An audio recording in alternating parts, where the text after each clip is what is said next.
कैसा पॉलिसी है? ये तो बहुत बड़ी छत्तीसगढ़ विडंबना है कि वो सरकार को कहो, चाहे वो सचिव स्तर से कहो या कैबिनेट स्तर से कहो। यदि पॉलिसी बना है तो पॉलिसी का लाभ सभी को मिलना चाहिए। लेकिन इतना हम लोग मेहनत करके यहाँ तक पहुँचे और पुरानी पॉलिसी में काम करने के लिए कैसे रेडी हो जाएंगे? जितने काम किए हैं 2024 से लेकर सबको यथावत रखा जाए। तो ये अतिथि व्याख्याताओं के लिए मतलब दुर्भाग्य की बात है। सचिव जो है, आयुक्त जो है, वो अतिथि व्याख्याताओं के हित का काम नहीं कर रहे। भाई प्राचार्य या विभाग के द्वारा ऐसा कोई चीज मैसेज या तो फिर है कोई आदेश भी नहीं निकाला गया है, लेकिन अतिथि व्याख्याताओं के साथ में ऐसा दुर्व्यवहार किया जा रहा है। जय जोहार संगवारी हो, आपने देखा था न्यूज 72। मैं हूं सौरभ नायक। जैसे कि आप लोग देख रहे हैं, हम रायपुर के राजभवन में हैं, जहां पर अतिथि अपनी मांगों को लेकर आए हैं। आइए हम सीधा बात करते हैं किस वजह से वो यहाँ पर राज्यपाल के पास यहाँ पर आए हुए हैं। सीधा बात करते हैं। मैं अतिथि व्याख्याता रवि कुमार सूर्यवंशी।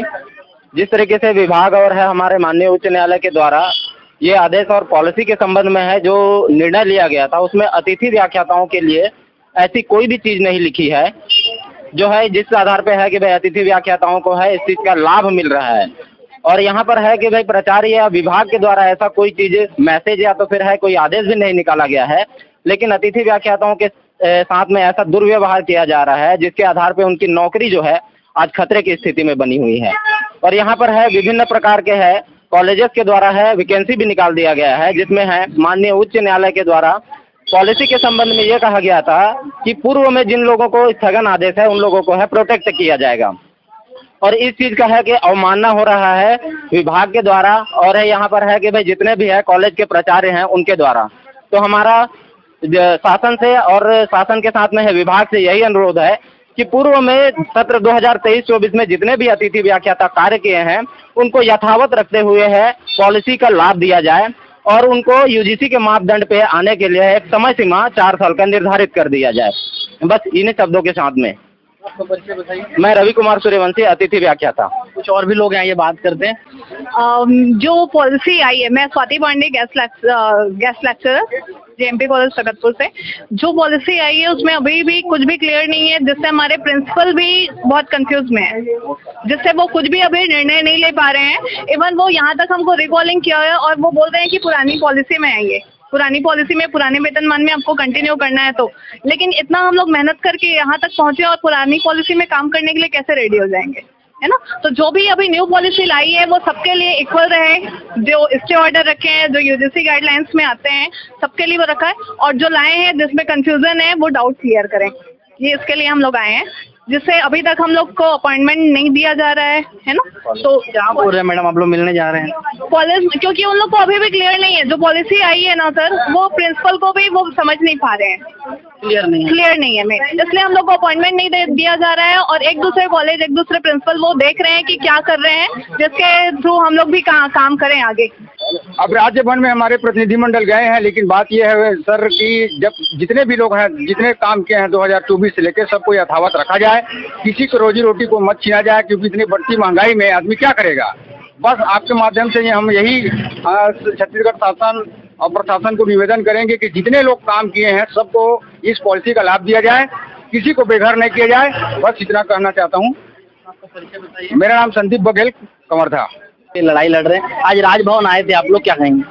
सबसे पहले तो मैं यही बताना चाहता हूँ कि अभी जो पॉलिसी निकल करके जो आए हैं, है ना, इसमें छत्तीसगढ़ के सभी जितने भी हमारे साथी हैं अतिथि व्याख्याता, उनको इस पॉलिसी का लाभ नहीं मिल रहा है। पॉलिसी बना तो जरूर है, लेकिन उसमें बहुत सारे अनियमितताएं हैं। अगर हम देखेंगे 13.2 की बात, उसमें जबकि पूर्व में जो स्थगन आदेश प्राप्त है उनको यथावत रखने का निर्देश है, चाहे वो हाई कोर्ट से हो, चाहे वो सुप्रीम कोर्ट से हो, चाहे वो कैबिनेट स्तर से हो, चाहे वो सचिव स्तर से। लेकिन फिर भी प्रचार के मनमानी के चलते छत्तीसगढ़ के सभी कॉलेज में वैकेंसी निकाला जा रहा है, तो हम उनके खिलाफ अवमानना का केस फिर बनेगा इसमें। तो हम यही चाहते हैं कि आज हम राजभवन आए हुए थे, सारी समस्याओं को बताए हैं। इससे पहले भी हम राजभवन ज्ञापन सौंपने के लिए आए हुए थे, जिसे हमारी समस्याओं को सुनकर के पॉलिसी लेकर के आए थे राज्य सरकार जो है। लेकिन उस पॉलिसी में बहुत सारे अनियमितताएं हैं, जिसके कारण हमको छत्तीसगढ़ के सभी जो अतिथि व्याख्याता है, जो इस पॉलिसी के लिए विगत वर्ष से लड़ाई किए हैं, आज वही इस व्यवस्था से बाहर हो रहा है। तो ये कैसा पॉलिसी है? ये तो बहुत बड़ी छत्तीसगढ़ विडंबना है कि वो सरकार को कहो, चाहे वो सचिव स्तर से कहो या कैबिनेट स्तर से कहो। यदि हमारी बात जो है कैबिनेट स्तर के जो मंत्रियों को इनको मालूम होना चाहिए यथार्थ क्या है। यदि पॉलिसी बना है तो पॉलिसी का लाभ सभी को मिलना चाहिए। शैक्षणिक सत्र 23-24 तक जितने भी हमारे जो साथी पढ़ाए हुए हैं उनको यथावत उनको रखा जाए और उनके स्थान पे विज्ञापन न निकाला जाए। उसी विषय को लेकर के हम आज राजभवन आए हुए थे सभी संभाग से। जिन मांगों के लिए अब लड़ाई कर रहे हैं, मांग पूरी नहीं होती है तो अब अगला कदम क्या रहेगा अतिथि शिक्षकों का? हम लोग का जो है अगला मांग यही रहेगा, यदि हमारे बातों को यदि 2 दिन के अंतर्गत विचार नहीं करते हैं तो हम सभी छत्तीसगढ़ के सभी महाविद्यालय में मिल करके कैबिनेट स्तर के जितने मंत्री हैं उनके खिलाफ मोर्चा खोला जाएगा और आयुक्त कार्यालय का भी घेराव किया जाएगा। उसके पश्चात छत्तीसगढ़ के जितने भी महाविद्यालय है वहाँ भी आंदोलन किया जाएगा, क्योंकि ये छात्र हित की बात है। नई शिक्षा नीति लागू हुआ है, सभी महाविद्यालय में 1 जुलाई को कक्षाएं लगना था, प्रारंभ होना था, लेकिन अभी भी कक्षाएं प्रारंभ नहीं है। तो भविष्य के बच्चे के भविष्य के साथ खिलवाड़ नहीं होना चाहिए, उसके लिए हम मैदान में आने के तैयार हैं। मैं प्रदेश अध्यक्ष लव कुमार वर्मा, अतिथि व्याख्याता संघ। सर, हम शासन प्रशासन से ये मांग करेंगे क्योंकि अभी जो कोर्ट से जो ऑर्डर आया है उस ऑर्डर में स्पष्ट नहीं लिख दिया गया है कि स्थगन आदेश वालों को रखा जाएगा या नहीं रखा जाएगा। ठीक है, ये कोर्ट का अवमानना है। ये अभी तक कोई क्लियर बात नहीं हुई है, न आयुक्त से अभी तक लेटर आया नहीं है, लेकिन हर कुछ कॉलेजों में प्राचार्यों के द्वारा वैकेंसी जारी कर दिया गया है। अभी तक कोई स्थिति स्पष्ट नहीं हुई है कि किनको लेना है किनको नहीं लेना है, या स्थगन आदेश वालों को रखा जाएगा या नहीं रखा जाएगा। स्पष्ट अधूरी है, जानकारी अधूरी होने के बावजूद प्राचार्य अपने तरीके से भर्ती निकाल रहे। दूसरी बात कि कुछ कॉलेजों में अतिथि व्याख्याताओं को ज्वाइनिंग दिया गया था जिनके पास स्थगन आदेश है, उनको एक दिन ज्वाइनिंग देने के बाद दूसरे दिन को बाहर निकाल दिया गया है कि अभी तक स्पष्ट आदेश नहीं आया है, स्पष्ट आदेश आएगा उसके बाद आप लोग को ज्वाइनिंग दिया जाएगा। लेकिन ये पूरा अहित का बात हो रहा है सर कि कुछ कॉलेजों में पुराने स्थगन आदेश के आधार पर या 2023 तक जो अतिथि व्याख्याता पढ़ाए हैं उनको बुलाया जा रहा है, और कुछ ऐसे कॉलेज है जहाँ पूरी तरीके से फ्रेश भर्ती लिया जा रहा है। तो ये अतिथि व्याख्याताओं के लिए मतलब दुर्भाग्य की बात है ये कि अतिथि सचिव जो है, आयुक्त जो है, वो अतिथि व्याख्याताओं के हित का काम नहीं कर रहे हैं। आप लोग राजभवन आए थे, क्या कहा गया राजभवन में? मिल पाए थे आप?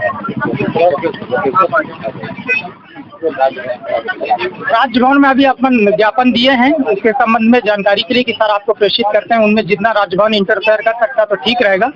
दूसरा ये लगभग आप पूरा कहानी ये है सर कि अगर 2700 गेस्ट वाले 2023-24 तक पढ़ाएं, उनको यथावत रखा जाए। कोई भी राज्य सरकार पॉलिसी बनाती है पूर्व को लेकर बनाती है, ना कि नए वालों के लिए। ये हमारे साथ बहुत बड़ा धोखा है। कृपया सरकार इसको संज्ञान में ले, नहीं हम उग्र आंदोलन के लिए तैयार होंगे, क्योंकि हमारा तो सब कुछ खो चुका है।